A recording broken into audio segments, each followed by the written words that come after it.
Agora nós vamos ver essas três identidades vetoriais, né?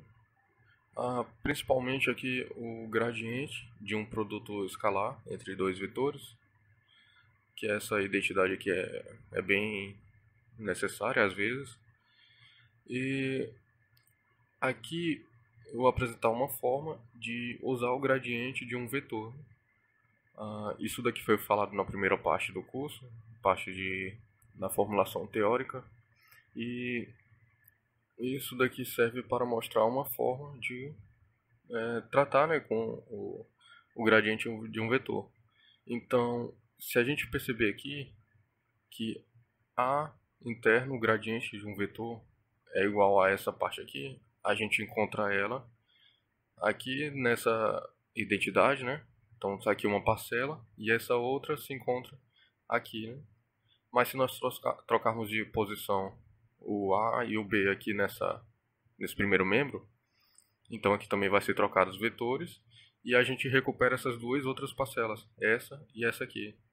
Então a gente pode pegar essa identidade também e escrever esse segundo membro em termos de um produto entre um vetor e o gradiente de outro vetor, dessa forma. Então a gente vai apresentar essas três identidades agora, né? Então, começando aqui pela 4.15, só mais um comentário aqui. A notação inicial é boa, né, para tratar sobre gradiente vetorial, e enquanto que a expansão em componentes não é tão útil assim para fazer isso. E esse é um dos motivos de raramente ser visto o gradiente de um vetor em um curso que trabalha com apenas a notação de expansão em componentes. Então, quando a gente introduz a ideia de tensor, já dá para formalizar melhor sobre esse objeto aqui. Então, expandido aqui o produto interno, né? Eu vou querer a componente em um índice desse primeiro vetor aqui, né? Que é um tensor de ordem 1. E eu também vou querer a componente nesse mesmo índice desse tensor de ordem 2 aqui, né? Que nesse caso não é um vetor. Então, escrevo aqui o gradiente de B, a componente J. Então, eu vou criar a componente J desse vetor aqui. A gente viu como obter uma componente de um gradiente de um vetor em notação inicial, né? Então, isso daqui eu vou escrever aqui do lado para relembrar, né? Que o gradiente de um vetor B em notação inicial, eu vou precisar de dois índices diferentes, né?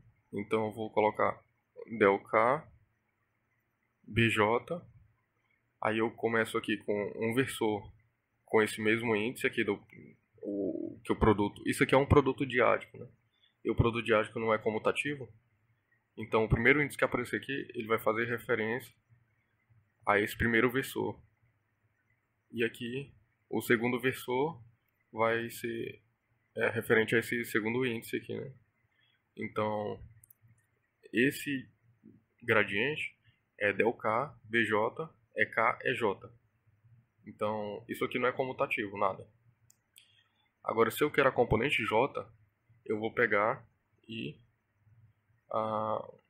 uma forma de obter seria fazer o produto interno aqui em ambos os membros disso daqui com o versor EJ.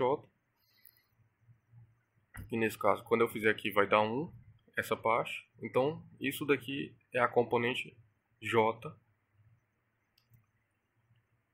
do gradiente de B. A gente obteve isso aqui detalhadamente lá na parte 1 do curso, né? Então agora eu vou copiar a J.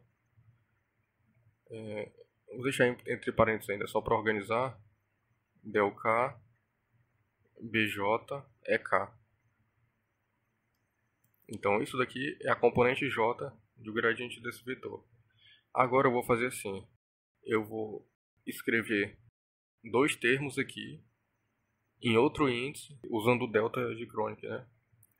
Então o AJ é igual a um delta de JL a L.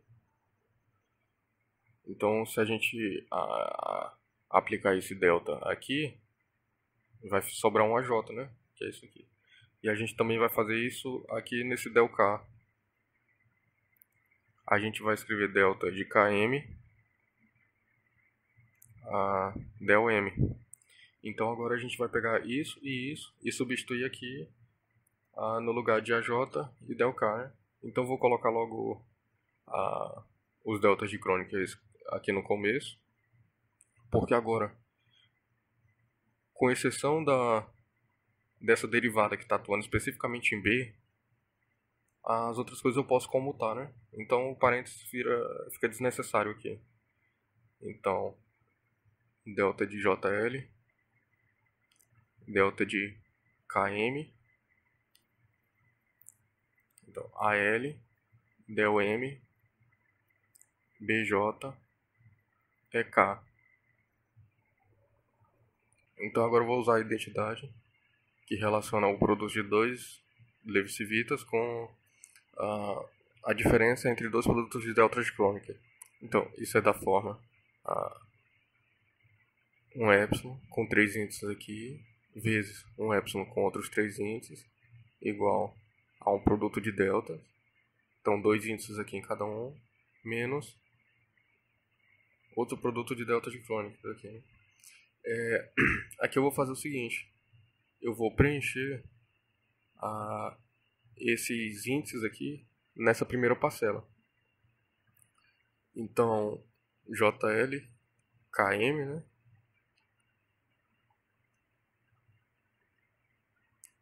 E agora eu vou preencher o resto dos índices da identidade aqui de forma a manter essa consistência. Mas eu só quero dar um toque aqui, que aqui é uma decisão que eu estou tomando para continuar desenvolvendo essa identidade aqui. Quando a gente está trabalhando com notação inicial, a gente pode obter uma igualdade entre uma expressão e várias outras, né? No caso aqui, o gradiente de A vezes B está resultando em duas formas, em duas representações diferentes. Então, se eu pego isso aqui e escrevo nessa parcela, aí eu vou preencher, né, o resto da identidade, eu vou isolar ela, então ela vai ser igual a isso, mais isso, e eu substituo aqui. Isso é um caminho que eu estou tomando. Se eu pegasse isso e escrevesse aqui, então seria outro resultado diferente, né? Seria outro desenvolvimento. Então, tem algumas escolhas que eu faço na anotação inicial que vai me levar a lugares diferentes, né? Então, quando eu estou trabalhando com isso no meio de um problema, que não seja só demonstrar uma identidade, que a gente já sabe onde tem que chegar. Então, se eu estou fazendo uma modelagem física e preciso ver se tem como escrever uma relação de outra forma. Aí eu vou tentando aqui tomando várias decisões diferentes para ver onde eu posso chegar. Então, aqui a gente sabe que nesse delta é o índice do primeiro vezes o índice do primeiro aqui, né? Então, o primeiro índice de cada símbolo de Levi-Civita. Então, aqui vai ter o J e aqui vai ter o L. Aqui é o segundo vezes o segundo nesse delta, né? Então, aqui poderia ser KM. Então, vou até escrever aqui KM, né? Só que isso também é uma decisão que eu estou tomando que pode levar a resultados diferentes. Porque uma propriedade do delta de Kronig é que ele é simétrico, né? Simétrico perante a permutação desses índices. Então, o delta de Km é igual ao delta de Mk. Então, se eu escrever aqui delta de Mk, então eu vou ver que, na verdade, em vez de colocar Km, eu posso colocar Mk, que vai manter a consistência com essa parcela aqui, ó. Primeiro vezes o primeiro aqui, né? Então, o segundo e o segundo. Mk, Km, aqui tem uma igualdade. Então, se eu faço dessa forma, coloco aqui o M e aqui o K, eu vou reproduzir essa parcela, que é a que eu tenho. Se eu coloco aqui o K e aqui o M, eu também vou reproduzir essa parcela. Só que as duas coisas vão levar a caminhos diferentes. Então, como eu já resolvi isso, eu estou tomando as decisões corretas que vão me levar a essa dedução aqui, né? Vamos levar a esse segundo membro. Então, são situações que nós devemos conhecer, como usar, porque aí, quando for necessário, a gente pode voltar um pouco em é um desenvolvimento que não deu onde a gente queria, a gente pode voltar um pouco e tomar uma dessas decisões diferentes para ver que outras relações a gente pode obter, né? Então, aqui eu preciso de um terceiro índice igual entre esses dois, né? Repetido. Então, vou usar um índice que eu ainda não usei para não repetir um índice mais de duas vezes, né? Então, vou colocar aqui o índice P, que o P eu não usei em nenhum lugar e ele não aparece aqui, né? Então, eu continuo preenchendo. Agora vai ser o primeiro vezes o segundo. Então, JK. E aqui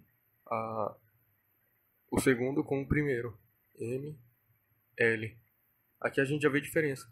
Se em vez de colocar o K aqui, eu tivesse colocado o K aqui na segunda posição e o M aqui, na hora de formar essa parcela, ela seria diferente. Então isso que iria acarretar o resultado diferente que eu obteria aqui.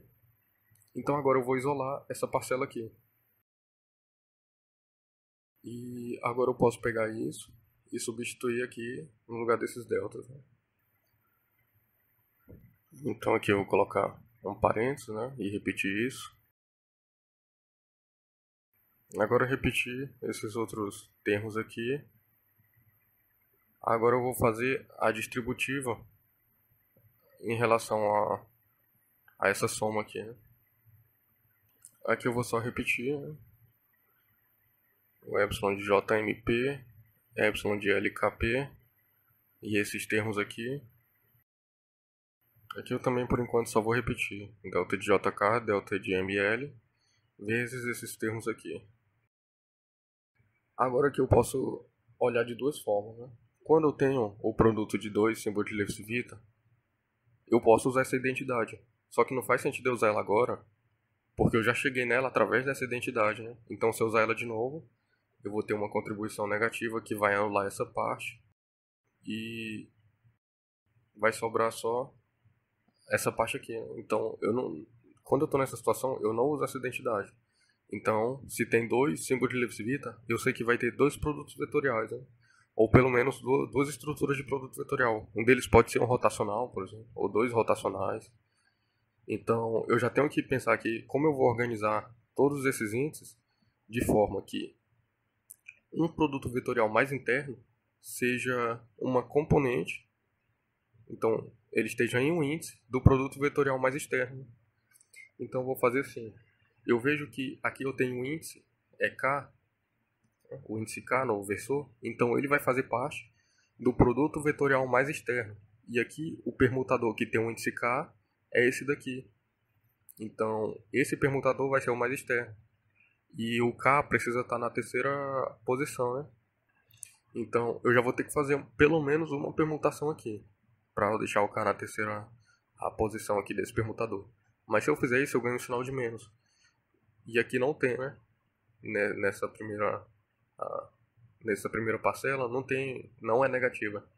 Então, ou eu vou ter que fazer outra permutação que não mexa no K que vai estar na terceira posição para ganhar mais outra contribuição negativa, ou aqui eu só faço uma mesmo e vou ter que fazer outra aqui. Então, por enquanto, eu só vou fazer uma. Então, vou deixar esse menos aqui, vou escrever o epsilon de L, P, K. E agora eu vejo o que eu tenho seguindo a sequência L, P e K, né? Então, aqui eu tenho o AL, então vou deixar ele fora. Na verdade aqui fica fácil, que eu posso colar aqui em cima e ver que o primeiro vetor do produto vetorial mais externo é o A. Mas olhando só por aqui também dá certo. AL, então agora eu vou abrir um parênteses, que aqui eu vou colocar mais alguns termos, que eu espero que resulte na componente P. Então eu tenho isso aqui, ó. Eu tenho um permutador que tem um P na terceira posição. Tá certinho, que eu quero um P na terceira posição. Então, eu vou ver mais aqui, eu preciso ver onde eu tenho uma componente J e M. Eu tenho aqui, ó, M, J. Só que isso daqui eu não posso comutar, né? O del M BJ. Eu não posso escrever BJ del M, porque isso aqui é uma aplicação da derivada na componente B, na componente de B. Então, vou ter que manter del M BJ. Então, vou fazer uma permutação aqui entre o M e o J. Então, menos epsilon de M JP Só explicando mais uma vez, eu preciso que o P esteja na terceira posição desse permutador. Então, ou na terceira ou na primeira, que envolveria uma permutação dupla que resultaria em duas contribuições negativas, então não vem ao caso fazer isso. Seria a mesma coisa.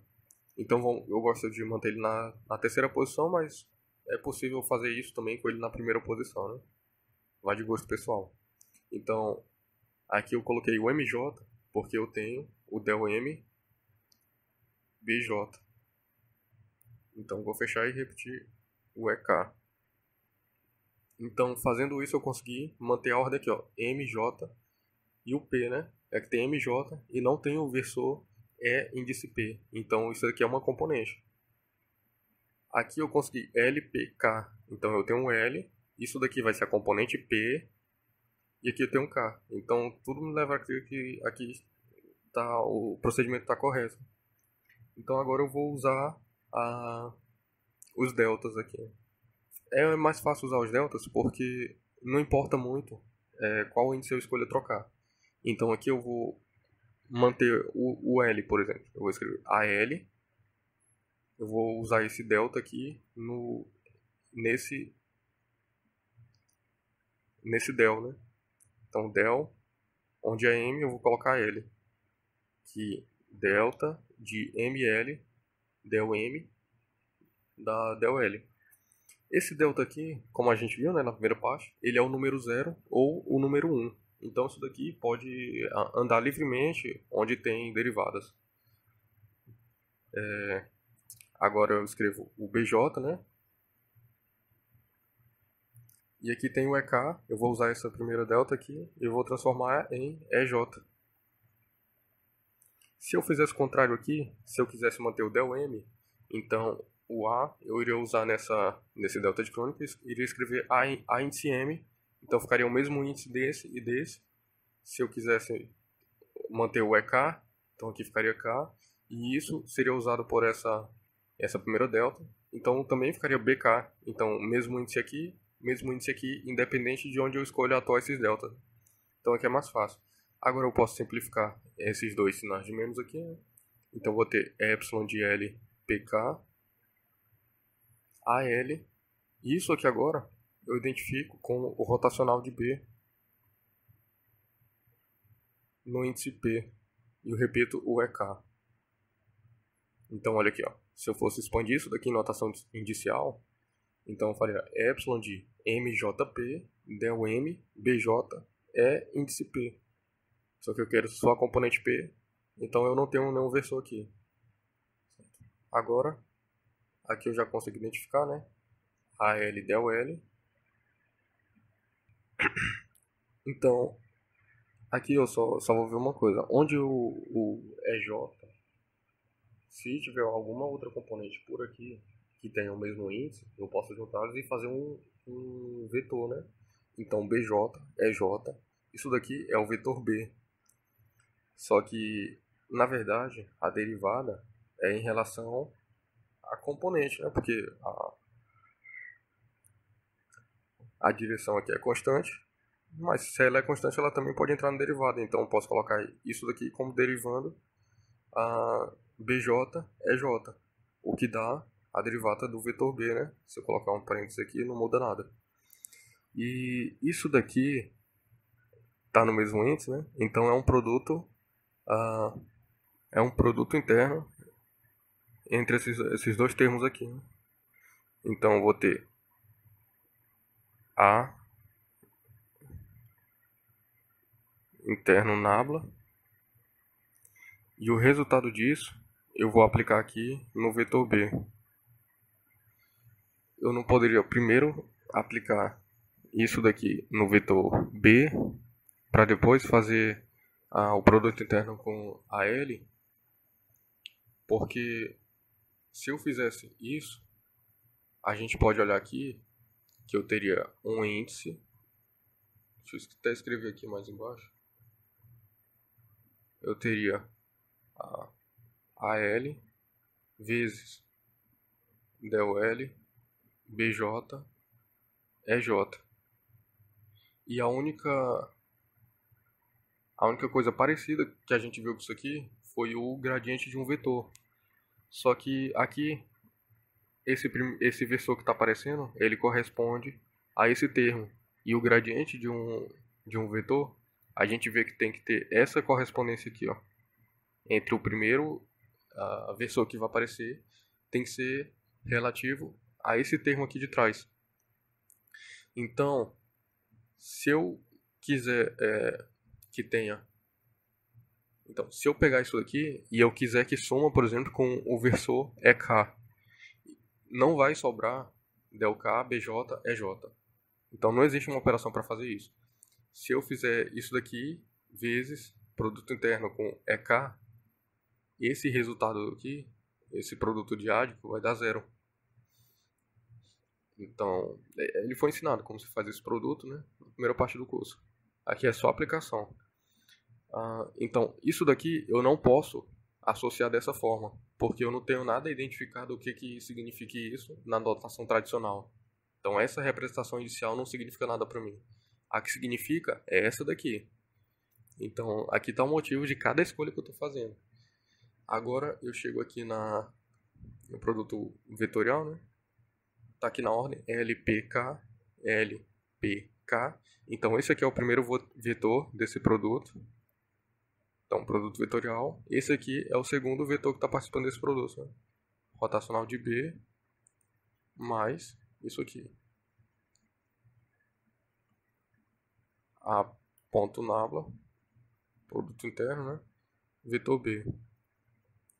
Então, dessa forma a gente mostrou essa primeira identidade. E aqui eu tive que ir explicando bem, passo a passo. Tem coisas que... Tem algumas linhas de conta que a gente pode eliminar quando a gente tiver o jeito de fazer isso. Tiver mais prática, né? Por exemplo, daqui eu posso vir direto para cá, que eu sei que eu vou pegar a componente J e eu quero a componente J desse gradiente. Eu já escrevo aqui como é que é a componente J.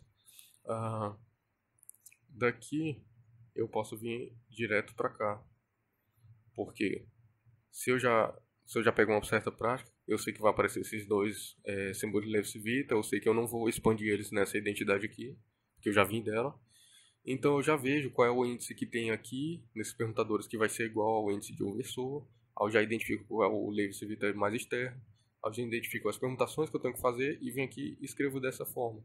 Aqui, nessa segunda parcela, eu já vejo onde é que cada delta vai atuar. Então vejo, delta de JK não vai atuar nesse aqui, né? Então delta de ML. Então pronto, escrevo AM del M aqui. Ao ver esse delta de JK vai trocar aqui BJ é J. O BK, se eu usar esse delta aqui, é K. Então dá para passar, dá para economizar pelo menos mais duas linhas de conta aqui. Quando a gente pega a prática mesmo, essa notação é muito boa para usar, né? As coisas fluem muito rapidamente. Então agora a gente viu a demonstração dela. E essa parte aqui, como eu falei, se a gente trocar A por B, a gente gera esse mesmo termo aqui, onde tem A vai ser substituído por B, né?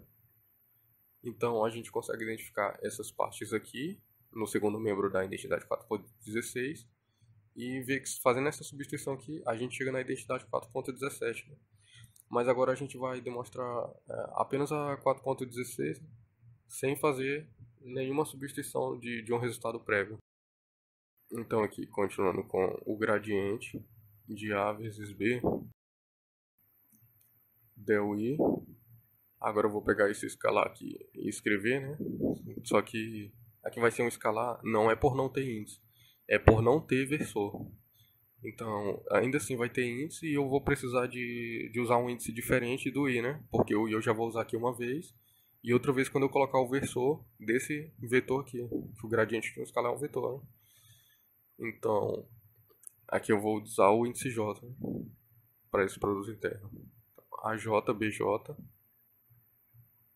é I. Então essa forma de se escrever um gradiente. Coloca del I, aqui o escalar e aqui o EI. Agora a gente vai usar a regra do produto aqui, né? Então a derivada do primeiro vezes o segundo mais o primeiro vezes a derivada do segundo. E agora a gente vai usar duas substituições em cada parcela para que apareça dois produtos para que apareça dois deltas de Chrome. Que aí já dá para ter uma ideia do que a gente vai fazer, né? Tomando por base a identidade anterior. Então, onde tem o BJ aqui, eu vou fazer delta de JK BK. E onde tem o EI, a gente vai fazer um delta de IM M. Aqui na primeira parcela, né? Na segunda, a gente também vai fazer isso. Mas na segunda a gente vai trocar o A, né? Em vez de AJ vai ser AK.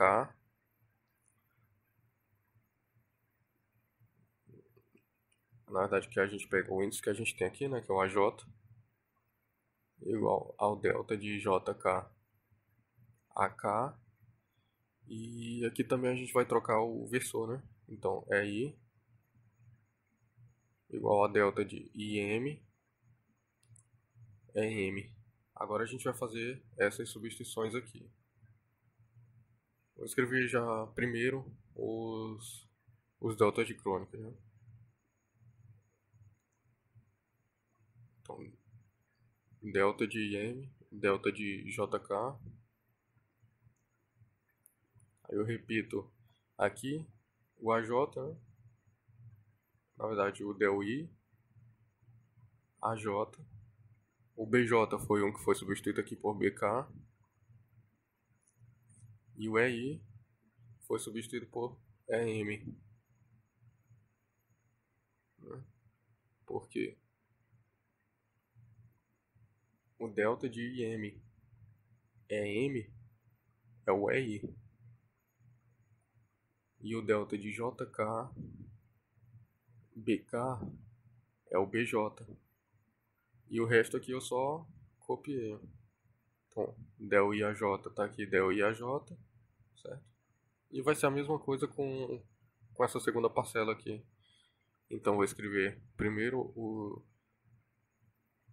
os deltas de crônica, né? Esses aqui. IM, delta de JK. E agora eu repito aqui, né? Só que aqui eu troquei o AJ por AK. E del IBJ fica inalterado. E aqui o EI vira. E tem um motivo para eu estar fazendo exatamente as trocas que eu fiz. Né? Então eu peguei nessa primeira parte a componente que está sendo derivada e mantive inalterada. Né? Aqui também, del e bj, eu peguei a componente que estava sendo derivada e mantive inalterada. Eu troquei a outra componente e o versor. Se eu tivesse escolhido trocar outras coisas, o resultado aqui do desenvolvimento poderia levar a um caminho diferente. Então eu escolhi essa porque eu já resolvi e já sei onde essa vai dar. Porque no PDF desse curso vai ter a tabela, né, de 100 identidades vetoriais. Então, se alguém quiser conferir se alguma identidade está certa, vai ter a resolução, vai ter isso daqui, né, por exemplo. Essa aqui é a 4.16. Se a pessoa quiser saber se a 4.16 está certa, a pessoa vai acessar a parte do PDF que tem a demonstração em notação inicial e acompanhar o passo a passo e conferir, né, a dedução rapidamente. Então, quando a gente usa em uma situação, digamos, inédita, que a gente não sabe o que vai encontrar, aí dá para anotar esses pontos-chave das escolhas e se o resultado aqui não for satisfatório, volta lá e faz outras escolhas. Né? Então, e assim por diante. Agora que a gente vai usar de novo aquela relação entre o símbolo de Levi-Civita e o delta de crônica. Então, eu vou ter aqui 2 epsilon, né? Igual ao produto de 2 deltas menos o produto de outros 2 deltas aqui. Então, eu vou escolher pegar esses índices e preencher aqui nessa primeira parcela. Né? Então vai ser IMJK. E agora eu vou preencher o resto. Então aqui, o primeiro índice desse permutador é M. O primeiro desse aqui, quer dizer, o primeiro é o I, o segundo é M. Tanto faz, né? Poderia ser M e aqui I. Então, IM gerou isso daqui. E agora eu vou ter que ter aqui um índice J e aqui um índice K, né? Então, J e K. E agora eu preciso ter um índice que seja repetido. O terceiro índice desse termo tem que ser igual ao terceiro índice desse aqui. Então vou escolher um índice que eu não usei ainda. Eu ainda não usei o índice L, né? Então vou colocar aqui IJL, MKL. Agora eu posso preencher isso daqui também, né? Essa segunda parcela é o primeiro vezes o segundo, IK. E esse daqui é o segundo vezes o primeiro, JM. E agora eu posso isolar, né, essa parcela aqui. E nesse caso aqui, eu poderia também repetir esse procedimento de colocar os épsilons igual 2 deltas menos 2 delta e pegar esses índices e preencher aqui nessa segunda parcela, que para completar a identidade com os outros índices daria uma relação diferente. Então, quando eu substituísse isso daqui, apesar de ser a mesma parcela, né, IMJK e aqui IMJK, eu poderia obter identidades com índices trocados para cá, né? A depender se eu pego isso daqui e coloco nesse primeiro produto ou nesse segundo. Mas nesse caso aqui vai ser a mesma relação que eu preciso usar nessas duas parcelas. Então não preciso refazer o procedimento, né? Então só vou pegar isso daqui e substituir aqui e também substituir aqui. Fazendo isso eu fico com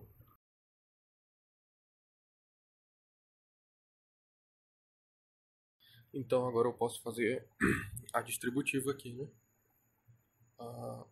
Eu já, como esse passo a passo bem explicado eu fiz na identidade anterior, então aqui eu já vou logo fazer a distributiva considerando que ações eu tenho que tomar aqui, né? Como eu vejo, se eu tenho um produto de permutadores e eu não vou voltar por esse caminho aqui, né?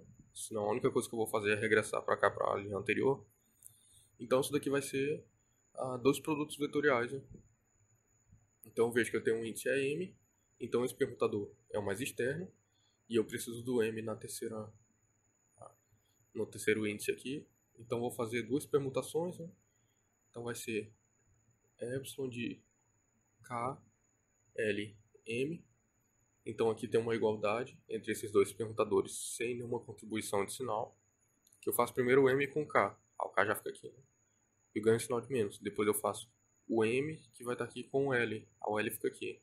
E eu ganho outro sinal de menos, que cancela o primeiro. Aí eu vejo o que eu tenho aqui em K. Eu tenho esse BK, que ele não está sendo derivado por isso aqui. Então eu sei disso porque a derivada atua apenas no termo que está imediatamente à direita, que é o AJ. Se ela fosse atuar nesses dois casos, deveria ter um parênteses aqui. Então já posso colocar o BK aqui e abrir um parênteses, que é onde eu vou preencher o resto das informações aqui, com exceção do perguntador que vai ficar fora desse parênteses, que ele faz parte desse produto aqui mais externo. Então agora eu vou ter o IJL aqui dentro. Eu preciso que o L seja o terceiro índice do meu permutador, porque ele que vai dar a componente que eu estou trabalhando. Então eu quero trabalhar na componente L, porque o L é o segundo índice desse permutador mais externo. Então, o primeiro já está aqui. Dentro desse parênteses que eu vou fechar, eu quero alguma coisa na componente L. Certo? Então tá dando tudo certo aqui. Eu já nem preciso... eu já tenho o L aqui na terceira componente. Então eu tenho que ver se eu preciso fazer alguma permutação no IJ. O que eu vou colocar aqui dentro? Eu vou colocar o del I, AJ. Já está na sequência IJ. Então eu só repito. Epsilon de IJL Agora, del I, AJ, fecho parênteses, né? Já usei tudo aqui, nesse primeiro caso. E repito o EM. E agora que eu já vou fazer a distributiva também, atuando os delta de Kronecker aqui nesse termo, né? Então vou escrever mais, né? Del I, esse AJ vai continuar. Aqui o BK vai virar BI. E o EM vai virar EJ. Agora, aqui eu vou fazer o mesmo procedimento, né? Eu identifico qual é o versor que tem aqui na terceira, o índice que tem no versor, e eu vou procurar entre os permutadores qual é o índice que corresponde, né? Então é esse permutador aqui, ele vai ser do produto vetorial mais externo. Então eu vou repetir ele aqui e eu preciso desse versor na terceira componente aqui, né? Então eu vou logo fazer uma permutação dupla e escrever KLM. Então eu obtenho isso daqui a partir daqui dessa forma. Epsilon de MKL igual a menos Epsilon de, eu vou perguntar um M com K, KML, que é igual, agora eu vou fazer essa outra permutação e ganho um outro sinal de menos que compensa esse aqui, KLM. Agora, a primeira componente que eu tenho, o primeiro termo que eu tenho para ser a primeira componente desse produto vetorial mais externo é o AK. Então eu escrevo aqui A índice K. E agora eu vou colocar, eu preciso de alguma coisa na componente L, né? E eu vejo que não tem nada aqui com índice L, a não ser esse permutador. Então agora aqui eu vou abrir um parênteses, que aqui vai ter um produto vetorial que vai ser na componente L. Para ser na componente L, esse permutador tem que estar com índice L na terceira posição aqui, né? Então já está. Agora eu preciso saber se IJ está na posição correta para eu fazer uma permutação, se for necessário. Então eu vou ver o que mais tem índice I e índice J para fazer parte desse produto vetorial. E tá aqui, ó, del IBJ. Tá na sequência correta, né? Eu não, se aqui fosse epsilon de JI, eu não poderia só permutar esses dois para encaixar aqui no produto vetorial, porque isso daqui não comuta, né? A derivada está atuando em B. Então, como está tudo certo, eu só repito, né? Então, epsilon de IJL del I BJ. Eu fecho aqui o parênteses e agora eu reescrevo o EM, né? Que vai completar esse produto vetorial mais externo, já que isso aqui é a componente L de um produto vetorial, na verdade de um rotacional, né? Mas tem a mesma estrutura. E agora eu vou fazer a distributiva dessa parte aqui. Então vou apagar aqui. Então aqui vai ser AI del I BJ EJ, né? Usando esse segundo delta aqui. E essa parte aqui mais externa eu continuo repetindo. Também é uma coisa que dá para pegar com o tempo, né? Aqui eu já poderia logo, direto escrever B, vetor B, produto vetorial com rotacional de A, só que eu vou fazer mais passo a passo. Epsilon de KLM, BK, agora aqui sim, eu já identifico direto que isso é o rotacional de A no índice L. Então repito, o EM. Porque se eu abrir esse rotacional, vai ser epsilon de IJL, porque se eu quero a componente L, ela tem que estar no terceiro versor, na terceira posição do meu permutador. E coloco del I AJ. Então tá certo aqui, né? É M. Mas aqui eu vou fazer uma escolha que é o produto. Vou até copiar mais uma vez. Que vai ser o produto entre. Eu vou comutar esse BI com esse termo aqui, ó, que nada pode comutar aqui para entre eles, né? Porque aqui é uma derivada agindo aqui. Então, até uma constante poderia entrar aqui, só que teria que colocar um parênteses para identificar que eu não estou derivando só a constante, estou derivando o que estiver entre o parênteses. Então vou colocar o BI e em seguida eu continuo copiando, né? A del I, AJ, EJ. E aqui eu vou ver, né? Aqui eu posso associar dessa forma, já vou explicar o porquê.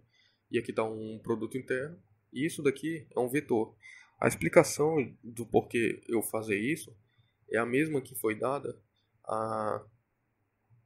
quando eu fiz a escolha dessa parcela aqui, ó, dessa segunda parcela da identidade anterior. Só voltar um pouquinho no vídeo e ver o que eu comentei aqui. Então, mais aqui de novo, vou repetir, epsilon de K, LM, AK, aqui o rotacional de B no índice L, e aqui repito, EM, mais, aqui né, já está da forma com que eu comutei aqui, reescrevi. Então vou colocar logo, né, A ponto nabla, e aqui o vetor B. Aqui já tem ordem KLM, KLM. Então aqui já vai ser a última linha dessa dedução aqui, né? Então B, produto vetorial com rotacional de A, mais B ponto nabla, produto interno, né? Vetor A, mais A, produto vetorial com rotacional de B, mais A ponto nabla, vetor B. Então assim eu faço a demonstração da segunda identidade desse vídeo, né, que é a 4.16. Agora eu vou mostrar a 4.17, que é essa identidade aqui, ainda o gradiente do produto escalar, usando essa ideia aqui, né? Eu posso substituir essa parte por um produto entre um vetor e o gradiente do outro vetor. Vou fazer aqui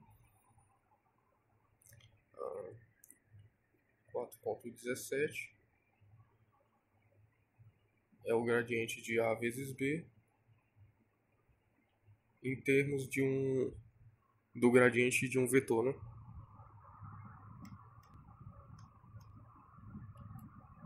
Então eu começo aqui expandindo esse gradiente, né? Então vai ser del I. Aqui vai ser um produto escalar, né? Então eu preciso de dois índices iguais aqui. Não vou usar mais o I, que eu já usei uma vez. Se eu usasse o I de novo, para esse produto já seria 3 vezes. E no máximo pode 2, né? Então, AJ, BJ. E aqui o versor referente ao gradiente. Agora eu vou usar aqui a regra do produto, né? Então, o segundo vezes a derivada do primeiro, del I, AJ, né? I mais o primeiro vezes a derivada do segundo, né? Que é del I, BJ, I. Agora eu já posso identificar, conforme o que eu já expliquei na solução das outras identidades e na parte 1 do curso. Isso daqui está na última página do PDF da parte 1 do curso, todas as relações que a gente obteve, né, na formulação geral, que essa parte aqui desse parênteses que eu posso colocar aqui, isso é a componente J do gradiente de A. E da mesma forma, se a gente colocar um parênteses aqui, a gente vê que isso aqui entre parênteses é o gradiente de B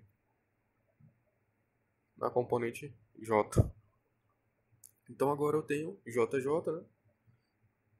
Produto escalar